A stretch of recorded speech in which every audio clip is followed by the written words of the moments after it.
Hello everyone! Yung Mama Betcha here and welcome back to my channel. Kung bago lang kayo sa akin channel, please subscribe, like, and click the notification bell para updated kayo sa mga bago kong videos.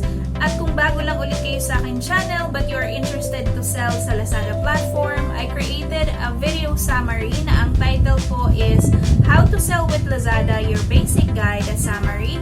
So in there, makikita nyo po yung mga helpful links na makakatulong po sa inyo to start selling sa Lazada. So ang pinakauna po dun sa video is paano mag-sign up sa Lazada, and yung pinaka-last po na video natin is a tutorial on how you can pack your Lazada orders. So pakibisita po yung video na yon, and I will also be providing the video links down below sa description ng video na ito. Okay, ayan. So kahapon po, kung nilike niyo po yung ating Facebook page and you followed our Facebook page, pinost ko po doon that we were given the opportunity to attend the first Lazada OMSMC Leadership and Membership Forum. Ayan. So, kahapon, the event was a success. I would like to commend yung Lazada Micro Co-op team and also yung mga ka-sellers natin na umattend kahapon. Ayan. So, it was a successful event.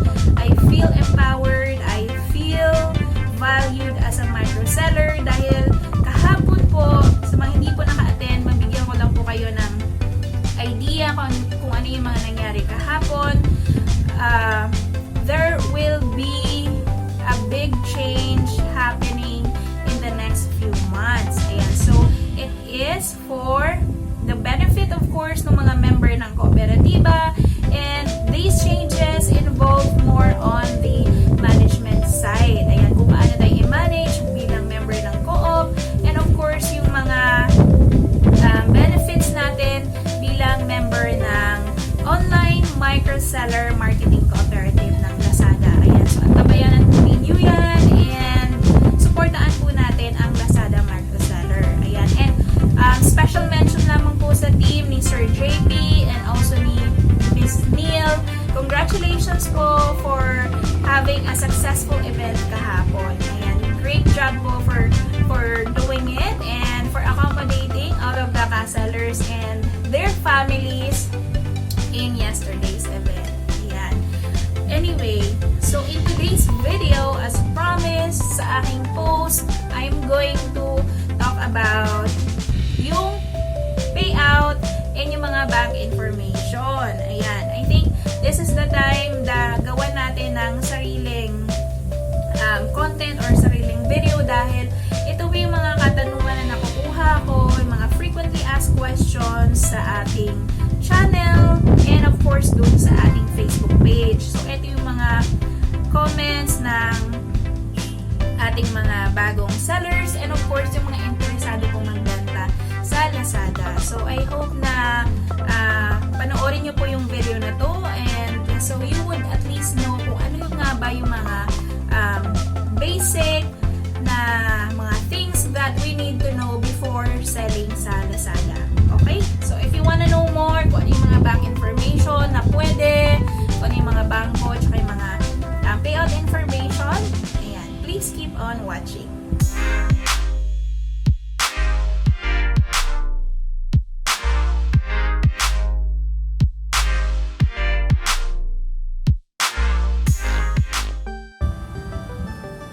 Okay, so let me discuss first yung drop-off and pick-up points po natin. Ayan. Kasi a lot of you right there jumped into signing up sa Lazada Seller Center without knowing kung meron tayong drop-off location or kung merong pick-up option po sa ating lugar kung saan man tayo naroroon. Ayan. So I would like to clarify everyone that before you sign up with Lazada, make sure na i-check nyo po muna kung available po sa inyo yung pick-up and kung available po yung mga drop-off station. Ipoprovide ko din yung link below para ma-check nyo kung kung pwede nga ba kayo magbenta sa Lazada dahil meron kayong drop-off and meron kayong pick-up. Ayan. And then, kasi meron tayong mga subscribers na yun nga yung ginawa nila, nagsa-sign up kaagad, and then dumating yung orders, nagkaroon sila ng orders. Unfortunately, doon lang nila nalaman na wala palang available na DOP or walang available na pick-up sa area nila. Ayan. So, hindi nila na-fulfill. Sayang naman po yung mga orders. Okay? So, I think this is one of the things that we need to raise sa Lazada. So, kung meron man mga taga-Lazada na nanonood right now, I would like to let you know yung taga-Lazada team na marami pong sellers sa atin na interesadong magbenta sa platform.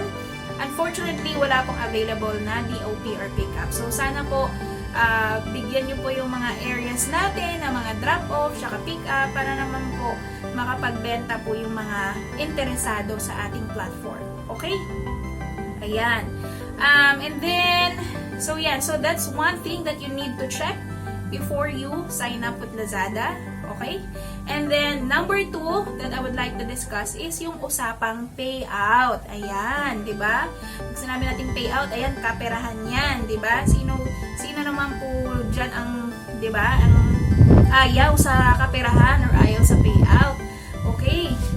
So, unang-una, before pumasok po kayo sa Lazada, make sure na mahaba-haba po yung inyong pasensya sa paghihintay ng payout. And you also have the enough funding na mapaikot po yung inyong mga stocks or mapaikot po yung inyong puhunan. Okay? Dahil sa pagbebenta po ng Lazada, kapag first time seller po kayo, hindi nyo po basta-basta makukuha kaagad yung payout nyo. Yung first payout ha, lilinawin ko lamang po yung first payout. Dahil po, the first payout will undergo verification ng finance or ng finance. Okay? So, for first payout, asahan po ninyo that you will undergo 3 to 4 weeks of verification. Ayan. So, hindi nyo po makukuha kaagad yan. Kasi meron tayong mga sellers na, Mama Betchay, bakit po walang pumasok sa ATM ko? Unang payout ko pa naman. Excited pa naman ako makuha yung payout ko. Bakit wala pong pumasok na pera? Okay? Then, meron din po tayo nag-raise ng comment or nag-raise ng question na, paano yan, Mama Betchay? Papaikutin ko pa naman sana yung pera ko, yung puhunan ko para maibili ko ng panibagong products or mag-add ako ng SKUs. Nakatenga tuloy ako ngayon. Ayun. So, ganun yung mga questions na nakukuha natin sa ating channel. Ayan. So, again, babanggitin ko, if you are a first-time seller ng Lazada and you're waiting for your first payout, please take note that it will have to undergo 3 to 4 weeks verification. Okay? Pero, as soon as you are verified, magiging weekly na po yung payout nyo. So, ang payout po natin, most of the sellers na mga under the micro co-op will get their payout every Friday. Okay? Every Friday of the week. Ayan, sunod-sunod na po yan. Okay?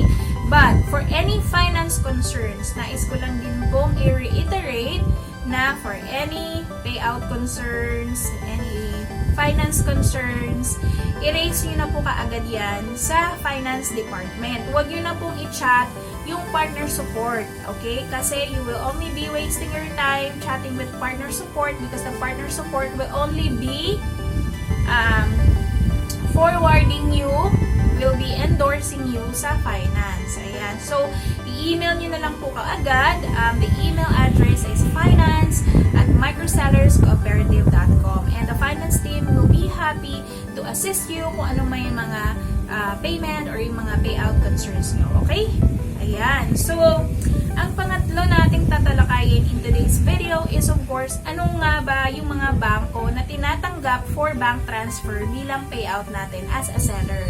Ayan. Kasi, if you notice po, when you sign up sa Lazada Seller Center, marami pong bank doon sa drop-down, di po ba? Pag drop-down natin, ang daming banks po na nakalista. And as I check, yung mga bank po doon is halo-halo na dahil some of the banks there are only applicable for corporate sellers, for last-mile sellers, pero hindi po applicable kapag na under LAZADA Micro ka. Okay? So, sa ating video, lilinawin ko, ipa-flash ko po sa screen isa-isa kung ano yung mga bank na pwede nating i-sign up under the LAZADA Micro. Okay? So, marami-rami rin po. So, I'll be flashing the screen.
Ayan. So, nakita niyo na po kung ano yung mga bank information na kailangan or yung mga allowed, kumbaga, as for payout ng ating LAZADA Micro. Ayan. So, sana may natutunan kayo and depende na po sa inyo kung ano yung available na bank and yung convenience sa inyo. So, feel free to open yung mga bank account under the banks dun sa pinlash ko sa screen. Pero kung tatanungin nyo po kung ano yung gamit ko, isa po sa ating video tutorial is yung Union Bank, di po ba? Kasi LAZADA has partnered with Union Bank Philippines bilang payout. And isa sa ating tutorial doon is how to sign up. I would like to let you know na i-disregard nyo na po yung video na yon dahil meron na pong best way paano, and hindi lang best way but the fastest or pinaka mabilis na pag-open through the Union Bank application. Okay? So, in opening a Union Bank, kung interesado po kayo to use the Union Bank dahil allowed po siya yung Union Bank debit card, all you need to do is go to your iOS if you're using an iPhone or Google Play Store if you're using an Android, and then pumunta lang po kayo and look for the app or search for the app Union Bank online. Ayan. So, magiging available po yan. I-click nyo lamang po doon and then sign up. So, after signing up, just fill in all the necessary information like ID. I submitted a national ID. Ang sinubmit ko doon is yung driver's license. It will ask of your, of course, address, yung income mo, and if you are work from home mom or work from home na mga tatay, that's okay po. Meron din pong mga self-employed na option doon. Kasi I myself, I input their self-employed and also yung mga kung saan ko kukunin yung income. So, nilagay ko lamang po doon. So, a quick tip in signing up with Union Bank, ilagay nyo po doon is e-commerce. Okay? Para pasok po siya na gagamitin nyo siya for payout sa mga e-commerce like LAZADA. Okay? So, I'm hoping na nakatulong po yung ating video today. I thank you for watching and I'll see you in my next tutorial. Bye!